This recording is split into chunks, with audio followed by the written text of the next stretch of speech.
Hi friends, മറ്റൊരു പുതിയ വീഡിയോയിലേക്ക് എല്ലാവർക്കും സ്വാഗതം. ഇന്ന് ഞാനിവിടെ ഉണ്ടാക്കി കാണിക്കാൻ പോകുന്നത് ഒരു മലബാർ സ്പെഷ്യൽ പൊരിച്ച പത്തിരിയാണ്. വളരെ ചുരുങ്ങിയ ചിലവിൽ വീടുകളിൽ തയ്യാറാക്കാൻ സാധിക്കുന്ന ഒരു വിഭവമാണിത്. കറിയില്ലാതെയും കറിയോട് കൂടെയും ഒക്കെ ഇത് വളരെ ടേസ്റ്റിയാണ്. നല്ല വറുത്തരച്ച ചിക്കൻ കറിയും ബീഫ് കറിയും ഇതിന് നല്ലൊരു കോമ്പിനേഷനാണ്. കുട്ടികൾക്കും മുതിർന്നവർക്കും ഒരുപോലെ ഇഷ്ടമാകുന്ന ഒരു വിഭവം കൂടിയാണിത്. എല്ലാവരും ചെയ്ത് നോക്കണം. നിങ്ങൾ ഈ ചാനൽ ഇതുവരെ സബ്സ്ക്രൈബ് ചെയ്തിട്ടില്ല എങ്കിൽ ഒന്ന് സബ്സ്ക്രൈബ് ചെയ്യുക. സബ്സ്ക്രൈബ് ബട്ടന് തൊട്ടടുത്തുള്ള ബെൽ ബട്ടൺ കൂടി ഒന്ന് എനേബിൾ ചെയ്യുക. ഇനി നമുക്ക് ഈ പൊരിച്ച പത്തിരി എങ്ങനെയാണ് എളുപ്പത്തിൽ തയ്യാറാക്കുക എന്ന് നോക്കാം. ആദ്യമായി ഇതിനുള്ള അരപ്പ് തയ്യാറാക്കാം. ഇതിനായി ഞാനിവിടെ എടുത്തിട്ടുള്ളത് 1 കപ്പ് തേങ്ങ, 1 പച്ചമുളക്, 1 കഷ്ണം ഇഞ്ചി, ഒരു 10-12 ചെറിയ ഉള്ളി, 1 ടീസ്പൂൺ ചെറിയ ജീരകം എന്നിവയെല്ലാം കൂടെ മിക്സിയുടെ ജാറിലേക്ക് ഇട്ട് കൊടുക്കുക. ഇത് നമുക്ക് നല്ല പേസ്റ്റ് രൂപത്തിലാണ് അരച്ചെടുക്കേണ്ടത്. അതിനാവശ്യമായി ഒരു 1/2 കപ്പ് വെള്ളം കൂടെ ചേർത്ത് കൊടുക്കുക. അതിനുശേഷം ഇത് നന്നായി അരച്ചെടുക്കുക. ഇപ്പോൾ നമ്മൾ നന്നായി അരച്ചെടുത്തിട്ടുണ്ട്. ഇതുപോലെ നന്നായി പേസ്റ്റ് രൂപത്തിലാണ് അരച്ചെടുക്കേണ്ടത്.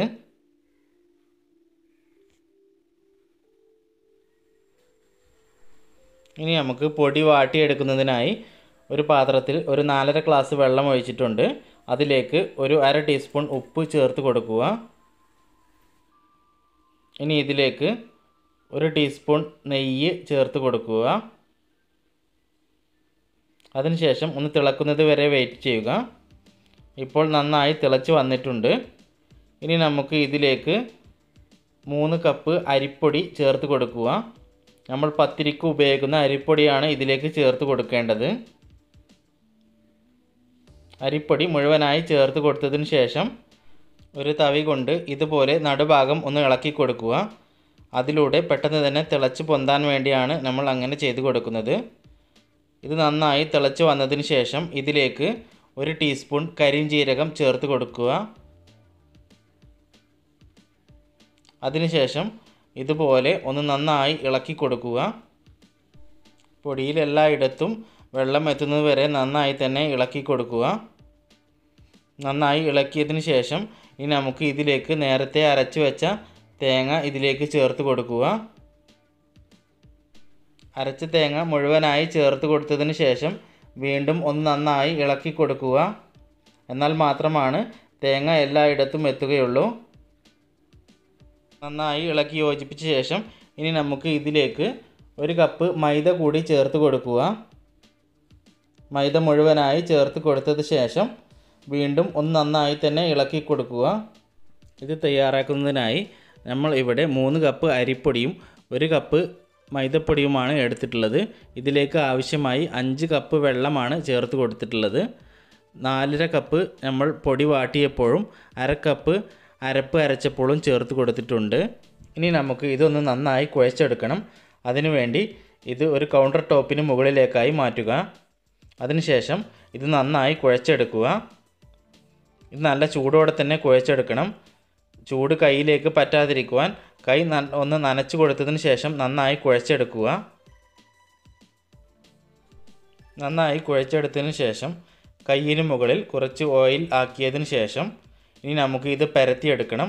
അതിന് എളുപ്പത്തിന് വേണ്ടി ഈ മാവിനെ നമുക്ക് 2ആയി മാറ്റുക. അതിനുശേഷം ഇതുപോലെ ഒന്ന് ഷേപ്പ് ചെയ്തെടുക്കുക. നമ്മൾ പരത്തുവാൻ വേണ്ടി എളുപ്പത്തിന് വേണ്ടിയാണ് ഇതിങ്ങനെ ചെയ്യുന്നത്. അതിനുശേഷം കൗണ്ടർ ടോപ്പിലും കയ്യിലും വീണ്ടും ഓയിൽ ആക്കിയതിന് ശേഷം ഇതുപോലെ പരത്തിയെടുക്കുക. കുറച്ച് പരത്തിയതിന് ശേഷം ഇതുപോലെ ഒന്ന് തിരിച്ചിട്ട് കൊടുത്ത് വീണ്ടും ഒന്ന് പരത്തിയെടുക്കുക. ഏകദേശം കുറച്ച് പരന്നതിന് ശേഷം ഇതുപോലെ ഒരു പൈപ്പോ അല്ലെങ്കിൽ ചപ്പാത്തിക്കോലോ ഉപയോഗിച്ച് ഇതുപോലെ കുറച്ചുകൂടെ വട്ടത്തിൽ പരത്തിയെടുക്കുക. ഇടയ്ക്ക് ഇതുപോലെ ഒന്ന് ഇളക്കി ഇട്ട് കൊടുക്കുക. കൂടെ കുറേശ്ശെ എണ്ണയും തടവി കൊടുക്കുക. ഇത് ഏകദേശം 1 സെൻറ്റിമീറ്റർ കനത്തിലാണ് നമുക്ക് പരത്തിയെടുക്കേണ്ടത്. കനം കൂടി പോവരുത്. അതിനുശേഷം ഒരു ഗ്ലാസിൻ്റെ വായ്ഭാഗത്ത് ഇതുപോലെ ഒന്ന് എണ്ണ തടവി കൊടുക്കുക. നമ്മൾ ഇത് റൗണ്ട് ഷേപ്പിൽ വെട്ടിയെടുക്കുവാൻ വേണ്ടിയാണ് ഇങ്ങനെ ചെയ്തെടുക്കുന്നത്. എണ്ണ തേച്ചില്ലെങ്കിൽ ഗ്ലാസ്സിൽ പെട്ടെന്ന് തന്നെ ഒട്ടിപ്പിടിക്കും. അതിനുശേഷം ഇതുപോലെ വെട്ടിയെടുക്കുക. നിങ്ങളുടെ ഇഷ്ടത്തിനനുസരിച്ച് ഇതിൻ്റെ വലിപ്പം കൂട്ടുകയും കുറയ്ക്കുകയും ഒക്കെ ചെയ്യാവുന്നതാണ്.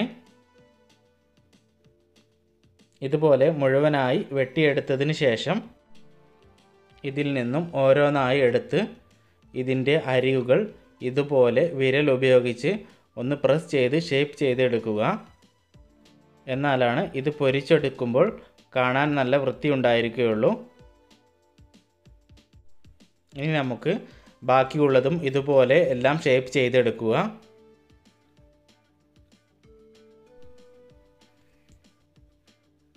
ഇപ്പോൾ ഇത് മുഴുവനായും ഷേപ്പ് ചെയ്തെടുത്തിട്ടുണ്ട്.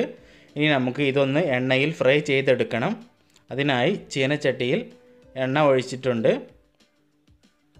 എണ്ണ ചൂടായി വരുമ്പോൾ ഇതുപോലെ ഓരോന്നായി ഇട്ട് ഒന്ന് ഫ്രൈ ചെയ്തെടുക്കണം. ചീനച്ചട്ടിയിലെ എണ്ണയുടെ അളവിനനുസരിച്ച് ഇട്ട് കൊടുക്കുക. ഇത് എണ്ണയിൽ മുങ്ങിക്കിടക്കണം, എന്നാലാണ് പെട്ടെന്ന് തന്നെ വെന്ത് കിട്ടുകയുള്ളൂ. ഒരു ഭാഗം ഇതുപോലെ ബ്രൗൺ നിറമായി വരുമ്പോൾ ഇനി നമുക്ക് ഇതുപോലെ ഒന്ന് തിരിച്ച് ഇട്ട് കൊടുക്കണം. ഇപ്പോൾ രണ്ട് ഭാഗവും ഇതുപോലെ ബ്രൗൺ നിറമായി വന്നിട്ടുണ്ട്. ഇനി നമുക്ക് ഇത് എണ്ണയിൽ നിന്ന് ഒന്ന് കോരി മാറ്റുക. അതിനുശേഷം ഇത് വേറെ ഒരു പാത്രത്തിലേക്ക് മാറ്റുക. ഇനി നമുക്ക് ബാക്കിയുള്ളതും ഇതുപോലെ തന്നെ പൊരിച്ചെടുക്കുക. ഇപ്പോൾ നമ്മുടെ വളരെ ടേസ്റ്റി ആയിട്ടുള്ള മലബാർ സ്പെഷ്യൽ പൊരിച്ച പത്തിരി ഇവിടെ റെഡി ആയിട്ടുണ്ട്. എല്ലാവരും ചെയ്ത് നോക്കണം.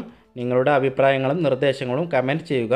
നിങ്ങൾ ഈ ചാനൽ ഇതുവരെ സബ്സ്ക്രൈബ് ചെയ്തിട്ടില്ല എങ്കിൽ ഒന്ന് സബ്സ്ക്രൈബ് ചെയ്യുക. സബ്സ്ക്രൈബ് ബട്ടന് തൊട്ടടുത്തുള്ള ബെൽ ബട്ടൺ കൂടി ഒന്ന് എനേബിൾ ചെയ്യുക. മറ്റൊരു പുതിയ വീഡിയോയുമായി കാണും വരേക്കും ബായ്.